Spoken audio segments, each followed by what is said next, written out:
Mark. Welcome back to my synopsis of my what would have been a book series or video game series by myself, something I've been working on for a very long time. Decades went into the making of this world and the characters, etc. This novel would have been called Akira Kizzau. She's the lead, she's the star, as it were, of the novel. Again, she's got some backup characters and whatnot. We're going to go through them all. And I hope you guys enjoy the video. If you do, remember to leave a thumbs up. And just as a side note, after I'm done going through all 9 of the novels and a little bit of the world background, I am discontinuing original content generation for YouTube.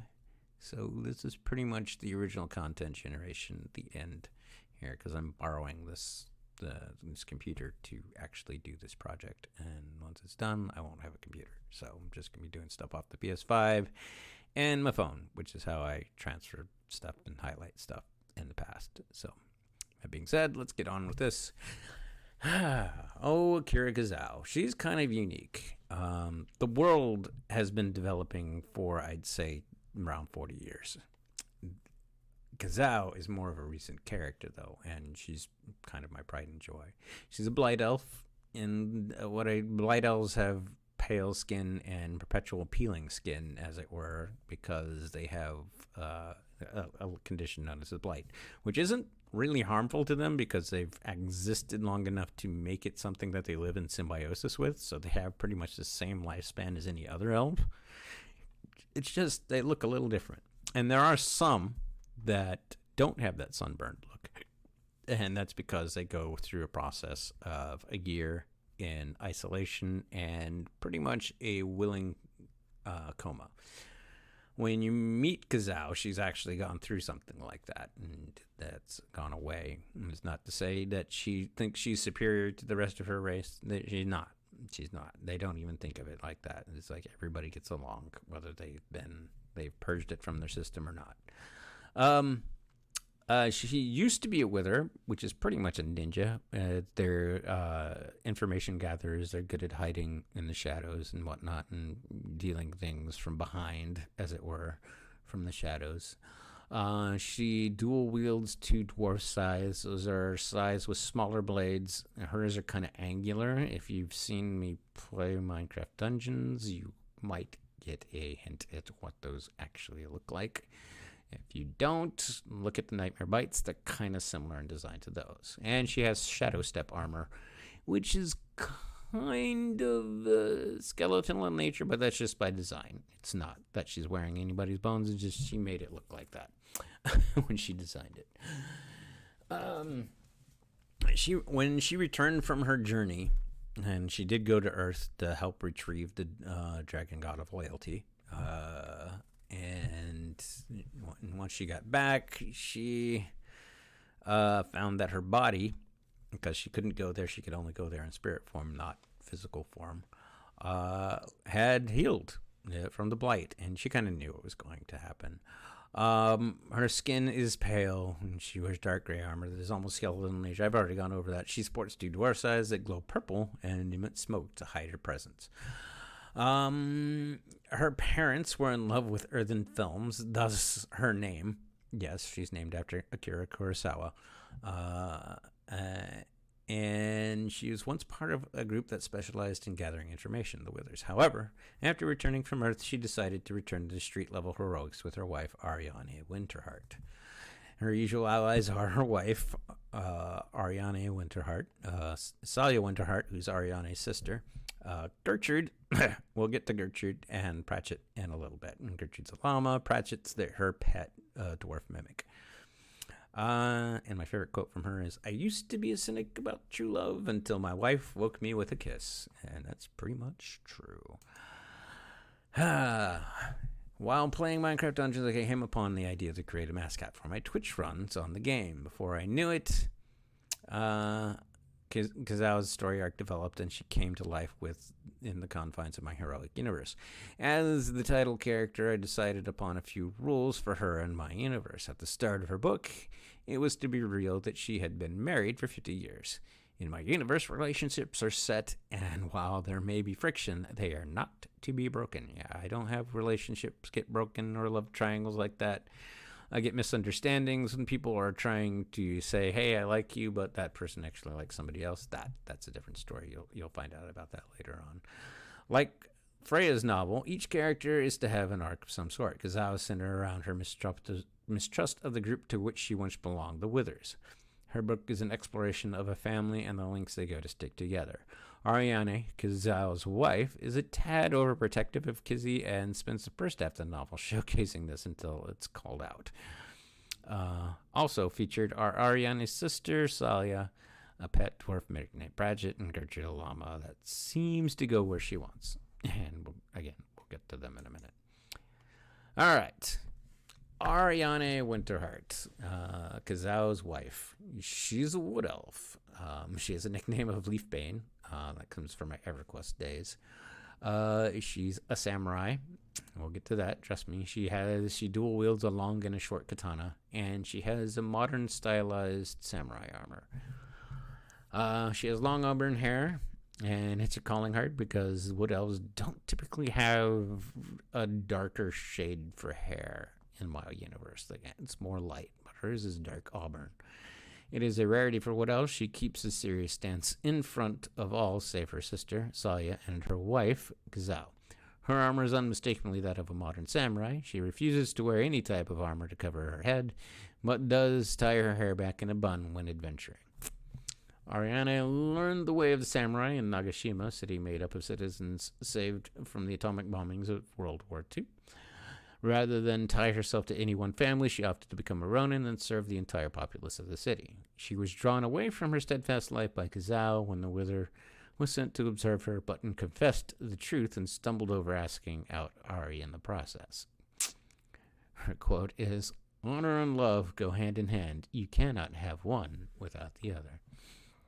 I like that. When developing Kizzau, I realized there were more than a few concepts that would blend with her story. One thing I wanted to showcase was the story of a character struggling with extreme depression and anxiety, Kizzau.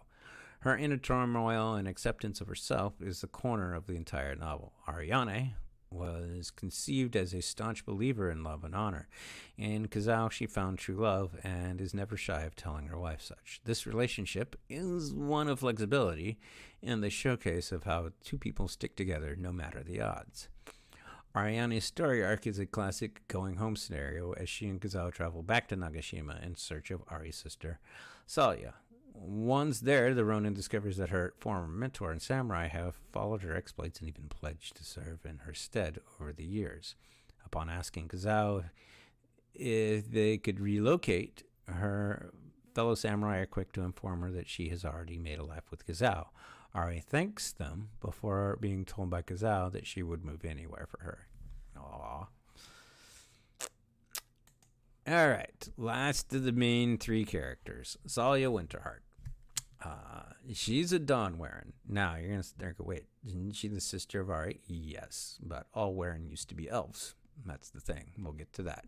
Salia is a hunter. She's equipped with a Vulcra, which is a living claw, which we'll get to as well, and a blade that looks like it's made out of one thorn wrapped in ivy.